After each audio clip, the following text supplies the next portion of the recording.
Welcome to Never Again News. Today, the situation in Nagorno-Karabakh continues to deteriorate. We'll be joined by two people on the ground for the latest. I'm Jack Calvertinis. As we reported earlier this week, 120,000 ethnic Armenians are at risk of starvation and death due to a blockade of the Lachin corridor by the Azeri military. To add insult to injury, Azeri forces shelled the area of Nagorno-Karabakh, with more than 32 people killed amid indiscriminate shelling. Armenians had no choice but to surrender to Azeri forces as the noose tightened around the villages and cities.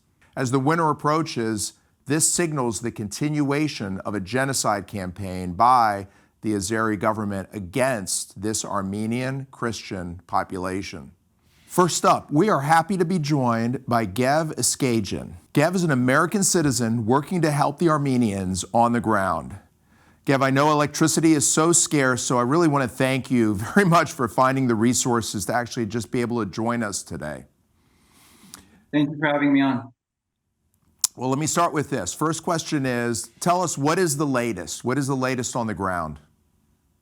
So, following 9 months of blockade here by the Azerbaijani regime, which has cut off the people of Artsakh from food, medicine, and all other essential supplies. In the last 2 days, we saw that silent process of ethnic cleansing turn into a violent one, where Azerbaijan launched an attack on the entire front line of Nagorno-Karabakh. Today, because of that attack, we have over 200 people that have unfortunately died. This includes civilians, this includes children. We have over 400 people that are injured, and we have over 60,000 people that have been displaced. Essentially, we have a massive humanitarian crisis on our hands. What would you say is the sort of the biggest misinformation right now happening as you sort of scan the news? Even outside of the context of misinformation, I think there's a lack of information, a lack of coverage on this issue. I think it's important to, raise the fact that anywhere on earth, if something like this would happen, it would have been a massive story. If you're talking about tens of thousands of people that have been left homeless, you're talking about an outbreak of an entire war. And obviously, we're still fighting the information warfare, as well. As you mentioned, the Azerbaijani regime is trying to make it seem like this is some peaceful transition or process, but to us, this is the clearly defined step of genocide. In your opinion, right now, what role can America play?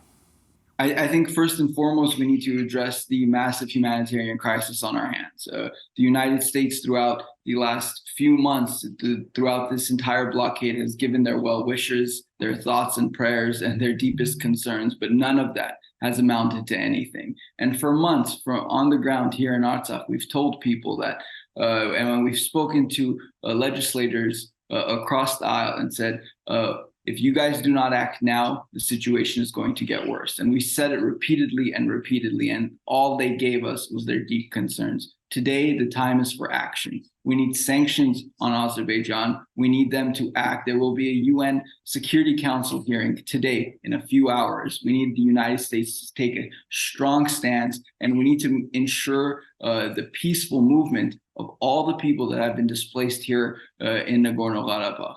In light of that, the acting U.S. ambassador went in front of the U.S. Senate last week and said any military action would be a red line with consequences.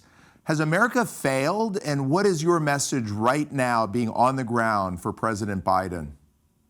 Absolutely. And, America has failed the people of Nagorno-Karabakh, but America has also failed in their purported values, right? When this administration came to power, they said their foreign policy was going to be guided by human rights. They failed in that regard. They failed last week when they said they would not tolerate any violence against the people of Nagorno-Karabakh. There was a complete breakout of violence, and we've seen no reaction from the American government. So they have not only failed us, but they have failed themselves as well. Well, you've given us your time. I know electricity is lacking here for this broadcast. Is there anything else that you would like to add? We are going through a process of ethnic cleansing. We are going through genocide. This will define for America, what it stands for. This will define what their foreign policy is guided by. Are they going to turn a blind eye to this? And essentially, are they going to be complicit in this? Everybody involved in the United States foreign policy, their legacy will be defined by what happens here in Nagorno-Karabakh. Thank you, Gavin. Thank you so much for joining us today, and please stay safe. Thank you for having me on. Joining us now is Yana Avanesyan. To bring attention to this crisis, 120,000 Reason supporters have actually established a media tent near the bridge blockade of Nagorno-Karabakh. Yana is working with media on the ground to help tell the entire world this story. Yana is also in danger as Azerbaijan has continued to attack this outpost. So Yana, first question for you is, I know that you have been working with many of your contacts in Nagorno-Karabakh. What are your sources telling you? Actually, my entire family and my friends are in Artsakh now. There is no connection with them. There is no electricity, so there is a rare possibility for them to be connected and to tell me and all the relatives and to the world what is happening there. But what I can see from the pictures and videos sent to me, it's just an ordinary genocide that is happening in Artsakh now. All the civilian communities are targeted and main targets of Azerbaijani forces, and there are so many injuries and casualties among civilians, and also many casualties in the forces that are fighting against Azerbaijanis. Can you tell us a little bit more, because that is so personal and tragic, more on the impact on the overall population of what you're hearing and what you're seeing? So 2 days ago, Azerbaijan launched a large-scale war against Nagorno-Karabakh, or Artsakh, as we call it. All the civilian communities were targeted by Azerbaijan. More than 16 villages were evacuated and displaced to Stepanakert or neighboring, like, relatively safe cities. So more than 7,000 people are now displaced in the streets, in the different shelters. Without any food or any first need items, because of the blockade. There are more than 400 victims and just many injured people.